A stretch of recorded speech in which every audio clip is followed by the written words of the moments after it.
amanya gange bampita Kinsaha Semanda Mansur nimusanyufu nnyo okuba wano omukolo gwa Spice Diana. Twewombege tusabe amaloboozi mangi awo alowa obuyinza alowa amaanyi. Tukwebaza olunaku olwaleero nga tuli wano okujaguliza ku Spice press ye ng'ategeka emikolo gye.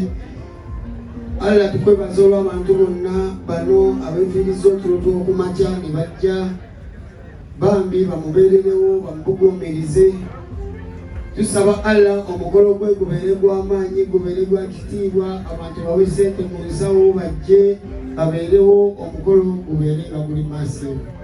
Allah bingi bitwandikusabye ebituli ku mwoyo by'osinga okumanya ebyetaago byaffe, naye byonna tubiteeka mu mikono gyo kubanga gwebimanyi otusinga ebizibu bya leero n'ebyenkya.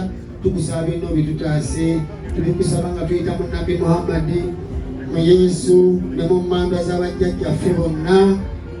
Amiina. Mbeebaza nnyo okujja amanya nga baddiramu nze Kinsaha ku lwa Spice entabuka, era nsoose neefiiriza byonna.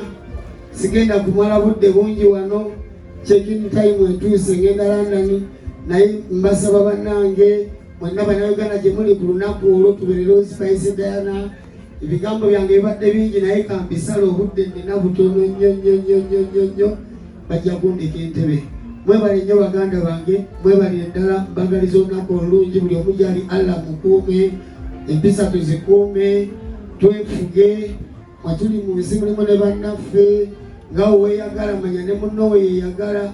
Mwagale, oba tomwagala mwesonyiwe, obulamu butambule kubanga newoba toliiwo abalala babaawo, newoba wooli abalala tebakola ki. Mwebale nnyo baganda bange, pick up yourself, nze ntambudde.